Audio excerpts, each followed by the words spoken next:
Muy buenas noches. Esta noche le voy a presentar a usted la segunda parte de la entrevista que el presidente Calderón dio a Noticieros Televisa con motivo del inicio de la segunda mitad de su gobierno el próximo martes. En esta segunda entrega el presidente habla del desencuentro con el sector empresarial en torno al paquete fiscal, del Banco de México y el relevo o no, de los precandidatos presidenciales, de la lucha contra el crimen organizado, de la liquidación del ESME y de la que considera la decisión más difícil que ha tenido que tomar a lo largo de toda esta primera mitad de su gobierno. Señor presidente, esta discusión este planteamiento llevó a un enfrentamiento verdaderamente violento, verbalmente violento, entre el presidente de la República y el sector empresarial, los organismos cúpula, ¿sí? Usted señaló que muchos no pagaban, le reclamó que 400 grandes empresas pagaron el 1.7% de impuestos, ellos le respondieron que el gobierno y que usted estaba mal informado, después usted les reviró en el vuelo a Singapur. ¿En qué punto está esto? Este punto de confrontación, sin duda. Pues en primer lugar en México hay un espacio de libertad, Joaquín, que afortunadamente hemos conquistado con mucho esfuerzo y yo soy el primero que piensa que debe preservarse.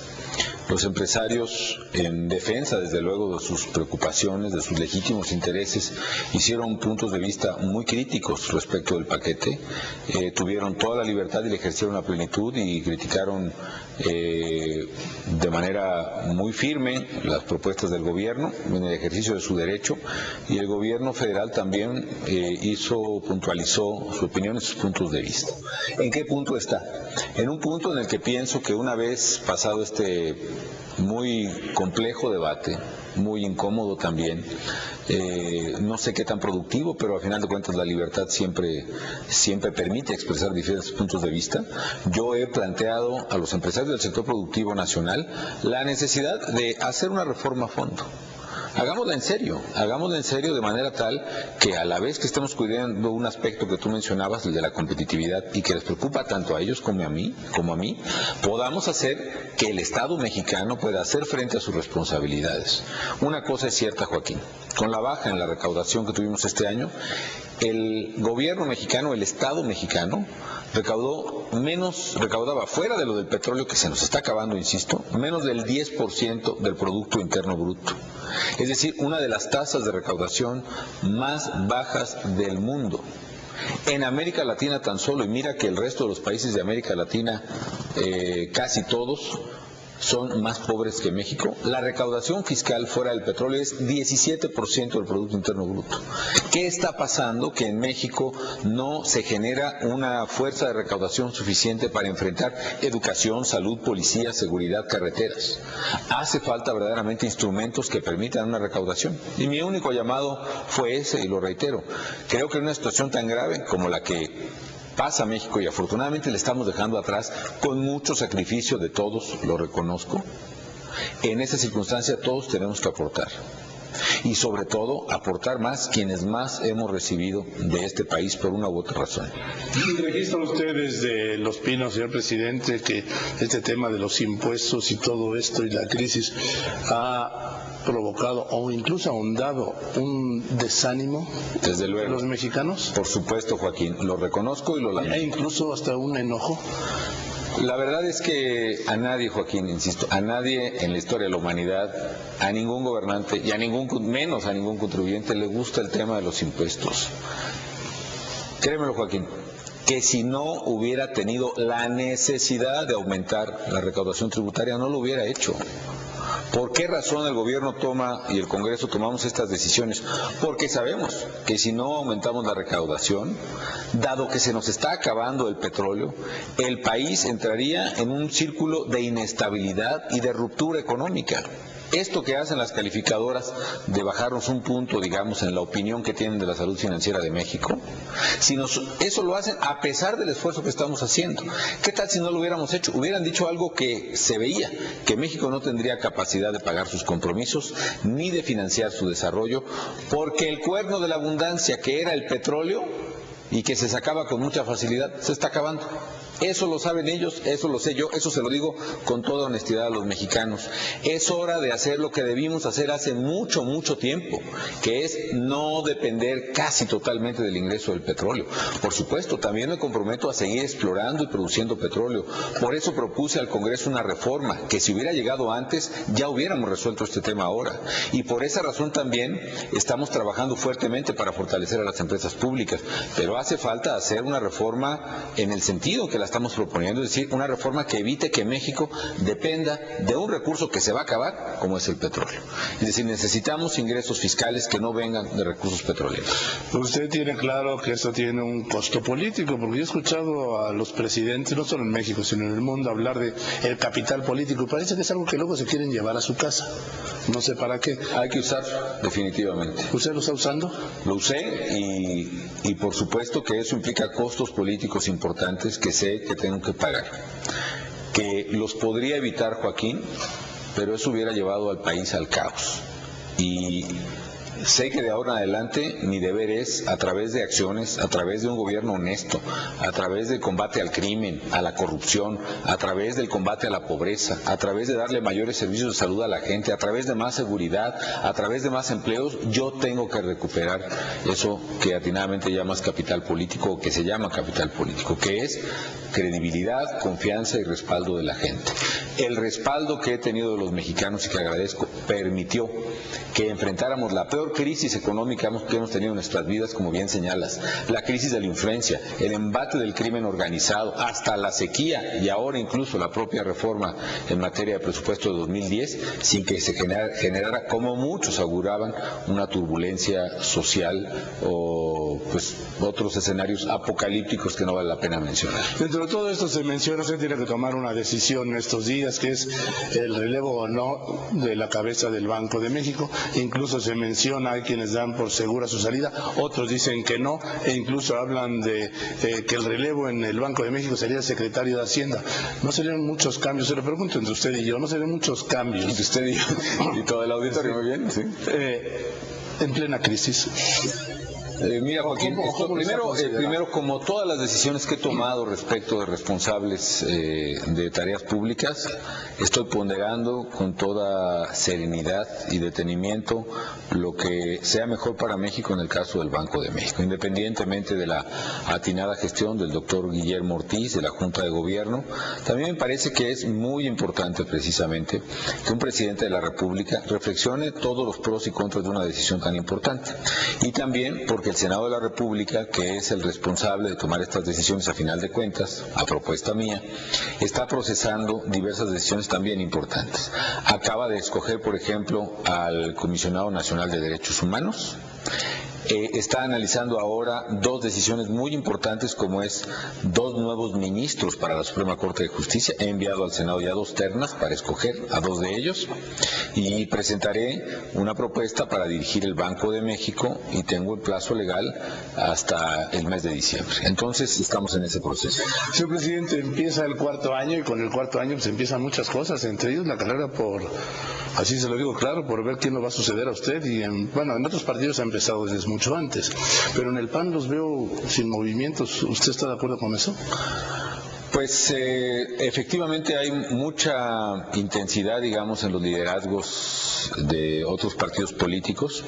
Me parece que en el PAN tiene que haber, y ojalá lo haya, una labor de reorganización y de relanzamiento de un partido político que es muy importante, y que más o menos cuadros que pudieran perfilarse como posibles candidatos presidenciales, yo creo que lo harán en su momento, Joaquín. Mira, en esto yo conozco una experiencia que me ha sido muy reveladora. ¿Cuál? Pues yo hace 6 años, pues francamente no tenía ninguna posibilidad de ser, ya no digas presidente, ni siquiera candidato a mi partido. Había también candidatos ya muy claros, había incluso quien decía que algún candidato ya estaba totalmente perfilado y que ese iba a ser el próximo presidente. Y mira, las cosas fueron totalmente distintas. Como dice aquel vallenato colombiano, los caminos de la vida no son como yo pensaba, ¿no? Al tiempo, la verdad es que la elección será en el 2012. Para mí, cada día, Joaquín, es un nuevo comienzo en el gobierno. Y al contrario, lejos de pensar que es la parte final, porque son 3 años, es la mitad del gobierno, para mí es una enorme oportunidad de llevar a buen puerto, de llevar a término los programas, los proyectos y las metas que tengo. Sí, no pienso, Joaquín, pasar por la presidencia de la República como un presidente más. Estoy absolutamente decidido a transformar el rostro del país en materia de seguridad, y por eso hemos hecho en seguridad lo que nadie había hecho, de combatir de frente con todo el crimen organizado. Cuando le dicen o escucha que no vamos ganando la guerra, ¿qué dice usted? Yo creo que vamos avanzando en una estrategia muy sólida en una guerra que iba a ser eso, Joaquín, una guerra que iba a tomar, como dije el primer día en el Auditorio Nacional, tiempo, recursos económicos y, por desgracia, vidas humanas. Y lo seguirá tomando, Joaquín. Pero aquí la disyuntiva no puede ser entre dejar al crimen organizado, entre combatir al crimen como lo estamos haciendo, o dejarlo ahí a ver que se apodere de México como se estaba apoderando de México antes de que actuáramos, Joaquín. Aquí la única alternativa es combatirlo y derrotarlo, y lo vamos a derrotar, Joaquín. Pero no será fácil. Tan no es fácil que ya lo hubieran hecho otros, si hubiera sido fácil. Estamos enfrentándolo con todo, estamos recuperando el control del Estado en zonas donde dominaban los criminales. Hay otras que nos falta mucho por hacer. Hay delitos que agravian a la ciudadanía que no hemos terminado de combatir suficientemente y que tenemos que seguirlo haciendo. Hay zonas del país donde vamos claramente imponiendo la ley del Estado mexicano, como es en Tijuana, por ejemplo, en Michoacán, en el combate a las organizaciones criminales que están ahí. Hay otras en que no, por ejemplo en Ciudad Juárez, donde los grupos criminales siguen combatiéndose uno a otro con una hazaña inaudita. Pero estamos avanzando, Joaquín, y estamos avanzando en una estrategia que debe reforzarse todos los días. ¿Qué le queda de pendiente para estos 3 años? A usted en lo personal, vamos, ¿cómo le gustaría transitar estos 3 años? En todos esos temas. Primero, en seguir en el combate a la delincuencia, por supuesto, con todo. Y yo quiero darle a México por lo menos una base que permita al Estado cumplir con esta labor, que la delincuencia no se va a acabar por decreto, eso va a seguir. Pero lo que sí tenemos que recuperar es la capacidad del Estado de hacerle frente y dominarla. 2. En esa misma materia quiero instituciones nuevas. Precisamente recientemente inauguré el Centro de Inteligencia de la Policía Federal. Ahora tenemos una Policía Federal nueva que se está construyendo, con jóvenes profesionistas honestos que están examinados en pruebas severas de control de confianza y con tecnología de punta que hará que por primera vez en mucho tiempo la policía tenga más capacidad tecnológica de operación que los criminales. En materia de economía, yo quiero terminar mi administración, Joaquín, con una economía que crezca y genere empleos, que fue mi mayor compromiso con los ciudadanos y lo sigue siendo, Joaquín. Sí, tuve que enfrentar una crisis, la peor de nuestras vidas, como bien has dicho, pero nunca nos achicopalamos, digamos, nunca nos dejamos vencer por esa crisis, luchamos, la estamos sacando adelante. Hoy, el tercer trimestre del año creció a casi el 3% trimestral, es decir, creció a una tasa anualizada del 12%, probablemente no se mantenga el 12%, pero tal y como me comprometí en el Plan Nacional de Desarrollo, yo quiero terminar mi sexenio con crecimientos no menores al 5% real en la economía y que genere empleos. Una economía competitiva. Hoy México empieza, después de la crisis y a pesar de ella, a tener competitividad. Hoy, por ejemplo, tenemos datos que reflejan competitividad en el sector manufacturero superior al de Brasil e incluso en algunos sectores de China y de India, según varios indicadores.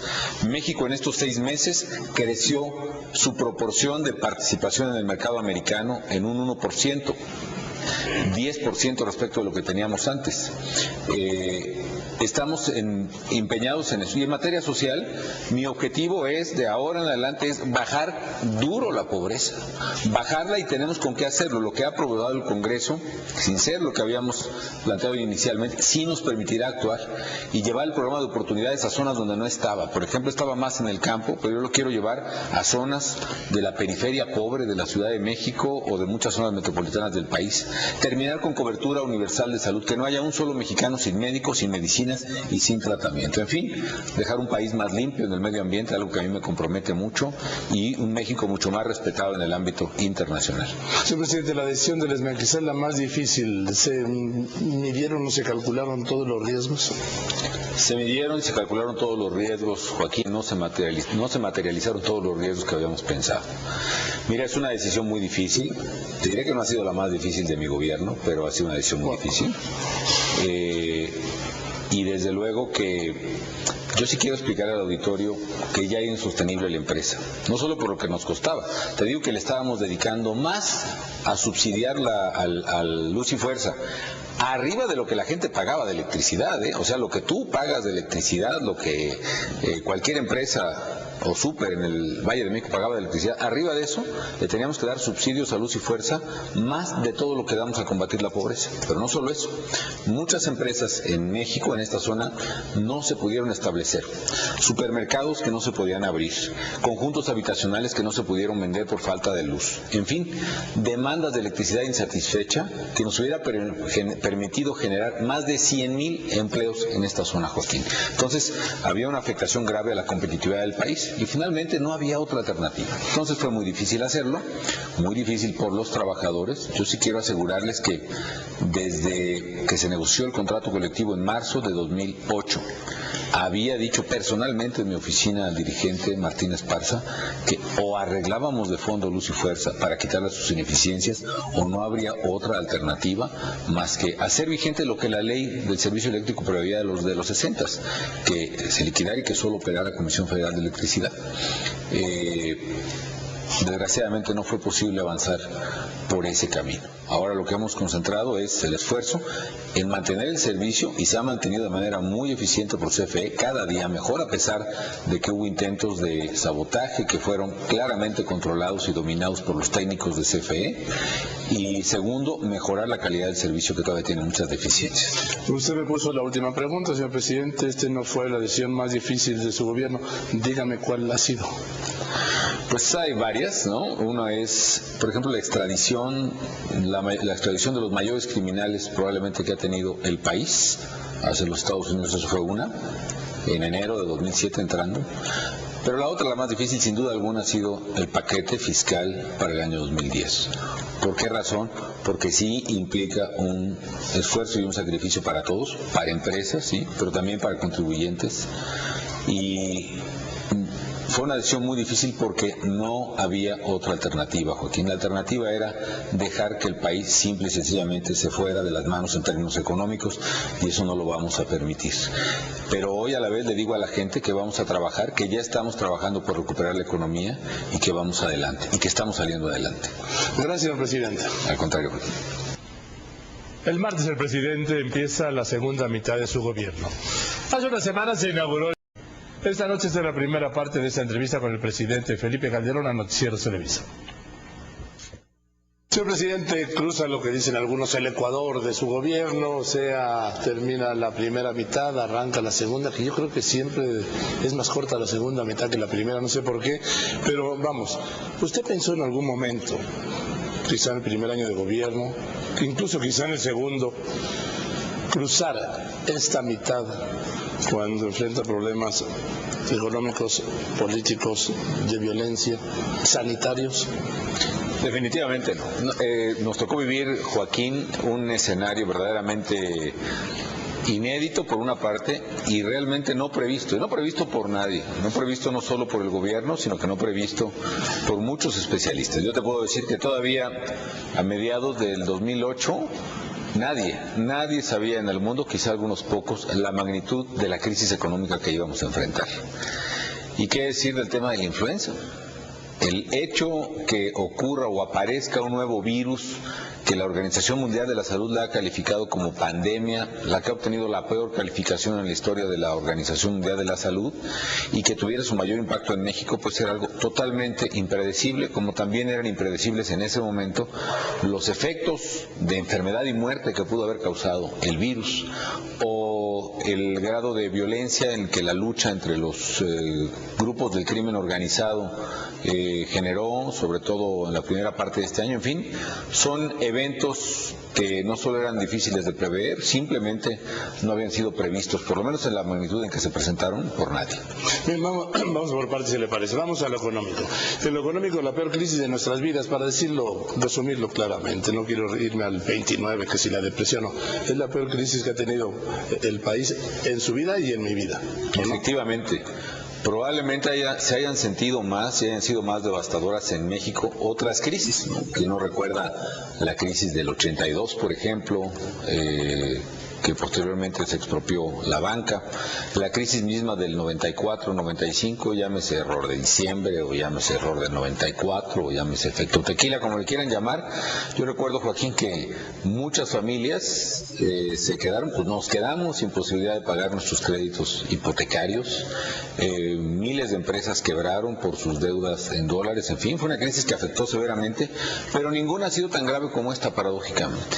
Ninguna, y como tú dices, la peor en nuestras vidas. Simplemente algunos datos, ¿no?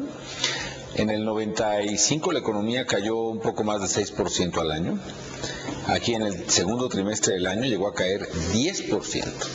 Y sin embargo también, gracias al esfuerzo que hicimos todos los mexicanos, por las medidas que pusimos en práctica de acuerdo con estados y con sector productivo, de empleo temporal, de preservación de puestos de trabajo, de apoyo a las microempresas, mientras en 95 se perdió 1 de cada 10 empleos en México, fue una crisis muy, muy severa. En este año la variación fue de menos de 1 de cada 100 empleos. En fin, ha sido la peor crisis económica, pero también hay que decirlo, Joaquín, a pesar de lo mucho que ha sufrido la gente, y lo sé, la gente ha sufrido muchísimo, ha perdido ingreso también el gobierno. Es oportuno también decir que estamos saliendo de esa crisis, que empiezan a aparecer los primeros datos alentadores y que lo que yo puedo resumir es que enfrentamos la peor crisis que nos haya tocado vivir en nuestras vidas y la estamos superando gracias al esfuerzo de los mexicanos. Señor presidente, ¿qué opina, por ejemplo, cuando un premio Nobel, Stiglitz, dice México es el país que tuvo el peor desempeño y el que peor manejó la crisis? He escuchado al secretario de Hacienda decir que no sabe, y le he escuchado al secretario de Desarrollo recomendarle que lea, pero ¿usted qué opina? Pienso que México fue el país más afectado por la crisis, o uno de los más afectados por la crisis, por una razón muy poderosa, Joaquín, porque es el país en el mundo que más depende de Estados Unidos.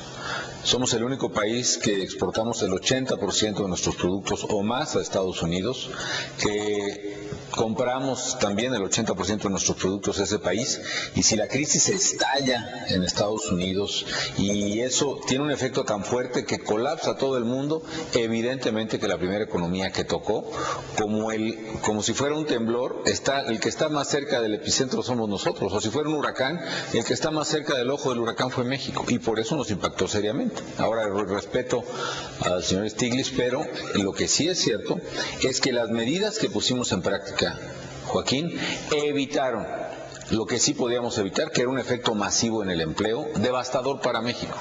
Te repito, en 1995, siendo una crisis menor, se perdió 10 veces más empleo que en esta crisis. ¿Por qué? Porque aquí pusimos en marcha programas de empleo temporal, en que a la gente que estaba chaponeando carreteras, limpiando zonas arqueológicas, combatiendo incendios forestales, le generamos 500,000 de empleos a otro tanto número de familias pobres en México. Porque muchos trabajadores de la industria automotriz, electrónica, cuyas empresas dejaron de exportar a Estados Unidos, mediante el programa de preservación del empleo y paros técnicos, protegimos y evitamos que despidieran a otro 500,000 de trabajadores.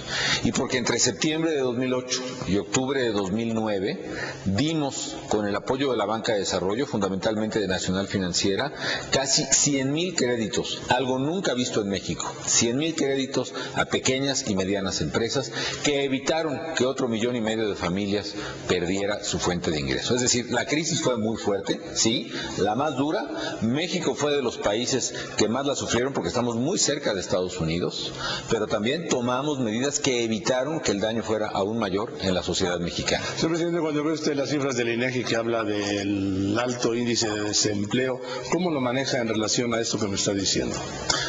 Yo creo que lo que está ocurriendo en México también es que está creciendo rápidamente lo que se llama la población en edad de trabajar, la población económicamente activa. Es decir, cada año se incorporan más o menos 1 millón de muchachos a la edad de trabajar. Y aunque se generen empleos, efectivamente, como efectivamente estamos ahora generando, Joaquín, a la vez esos empleos no son suficientes para la masa de gente que está buscando trabajo. Sin embargo, también hay buenas noticias en esto y vale la pena ponderarlas.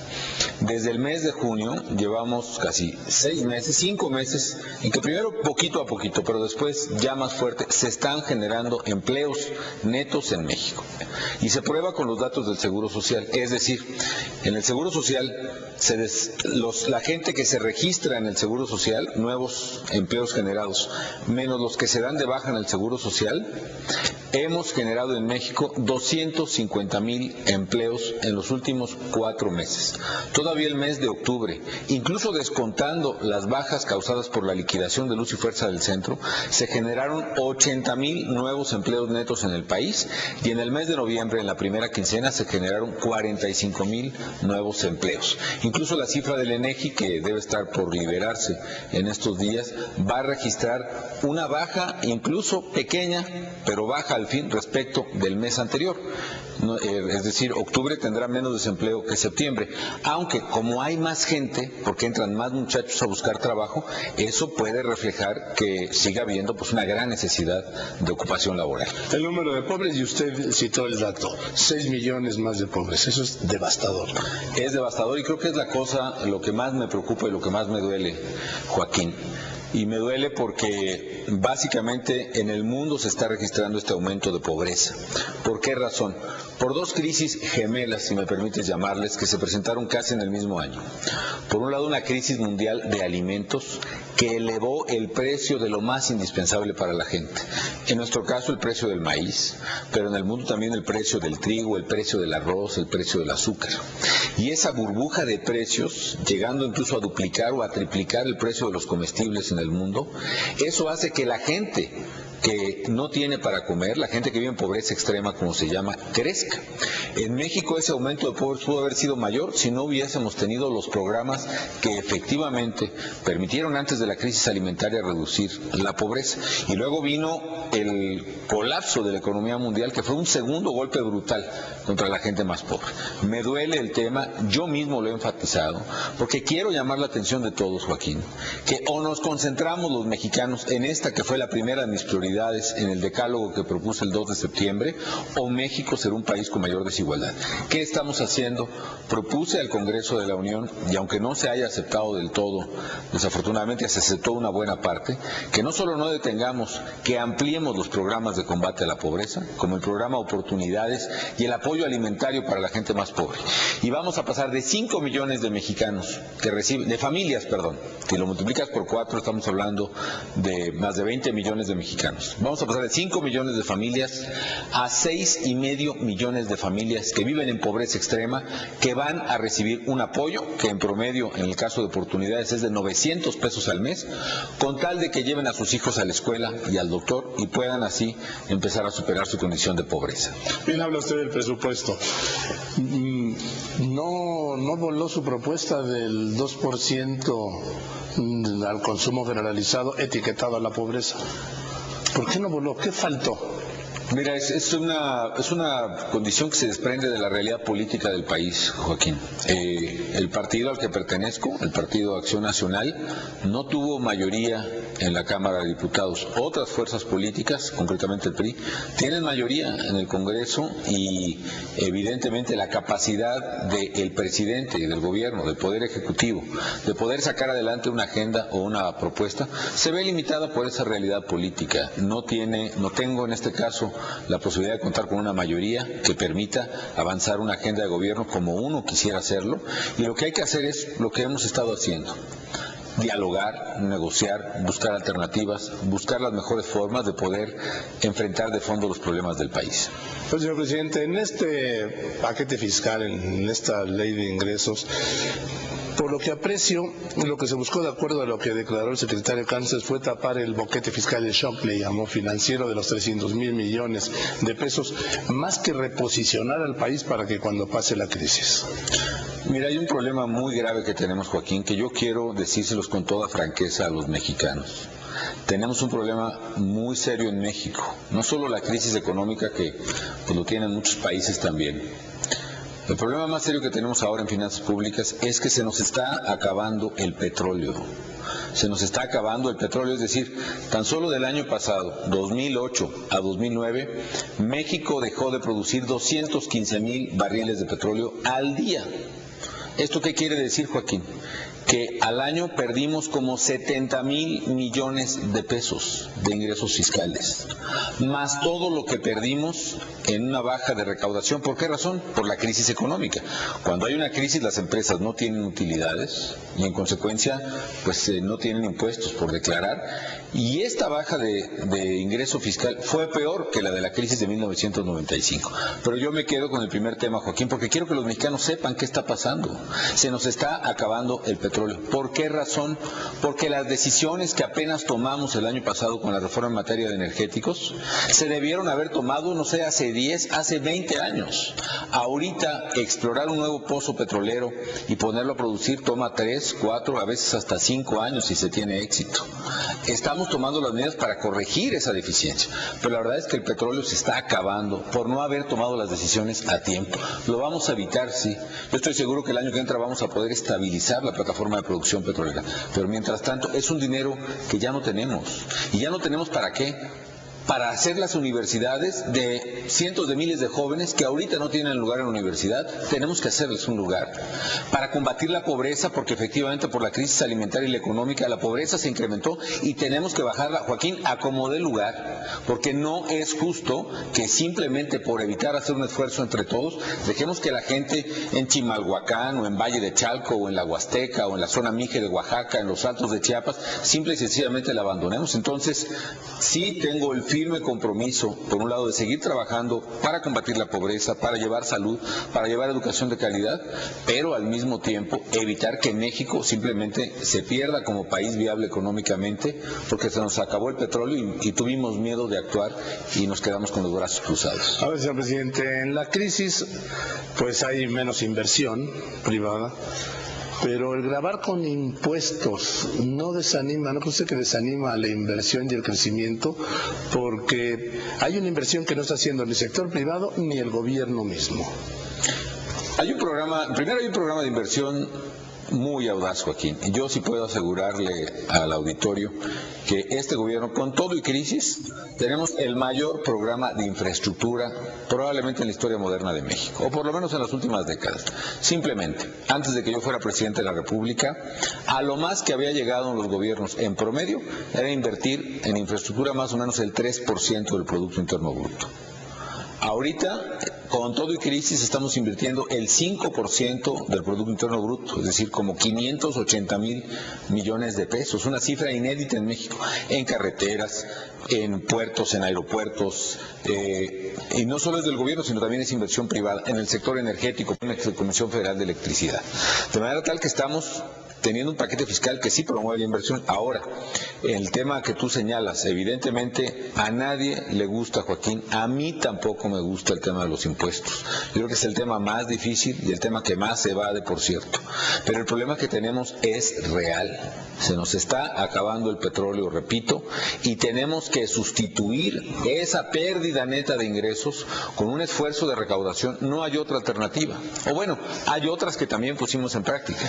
¿Qué otras pusimos en práctica? Pusimos en práctica, la primera fue una reducción de gasto del gobierno.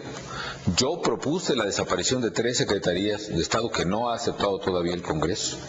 Yo no solo propuse, hice. El gobierno federal liquidó la empresa Luz y Fuerza del Centro, una decisión que estaba prevista en la ley desde la década de los 60 y que, según he encontrado en los archivos de la Presidencia de la República, varios presidentes de la República habían pensado en hacerla y llevarla a cabo y finalmente no lo hicieron, no sé por qué. Bueno, me imagino las razones, no me toca a mí comentarlas.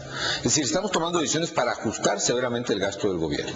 Del otro lado, también estamos ampliando el déficit, es decir, estamos acumulando a través de una deuda temporal para evitar hacer un esfuerzo de extracción de recaudación de la gente. Hay una calificadora, la llamada Fitch, que ahora como que califica como degrada, digamos, el reconocimiento financiero de México, porque dice que la reforma fiscal que se hizo, las contribuciones que decidió el Congreso a propuesta del Ejecutivo, no son suficientes. Caray, la verdad es que la gente está haciendo un esfuerzo enorme, Joaquín, y me parece ya impensable, primero por las restricciones políticas, tener una mayor recaudación, y segundo, por la propia condición de la gente. Lo que quiero subrayar es esto, que las medidas tributarias que se han establecido es para asegurar un activo valiosísimo para el país, que es la estabilidad económica. Sería muy fácil quizá para mí, como presidente de la República, pero muy irresponsable a la vez, simplemente dejar, como otros presidentes en el pasado hicieron, a que se abrieran los déficits fiscales, a que México entrara en un caos económico y luego el que venga atrás que arregle. Yo no quiero hacer eso. Yo me comprometí a conservar la responsabilidad en el manejo de las finanzas públicas y eso estamos haciendo. Mañana le tendré la segunda parte de esta entrevista en la que el presidente Calderón habló a noticieros y en la que habla de lo que se dijeron en empresarios a raíz del paquete fiscal, del desánimo entre los mexicanos, de la necesidad de aumentar los ingresos para evitar entrar en un círculo de inestabilidad y de ruptura económica, de caos, del costo político de sus decisiones y de la decisión personal de asumirlo, de la decisión en torno al gobierno del Banco de México, de los precandidatos presidenciales, de la lucha contra el crimen organizado, de la decisión de liquidar al ESME, de la decisión más difícil de su gobierno y de cómo va a transitar o piensa transitar los próximos 3 años de gobierno y con él el país. Mañana le tengo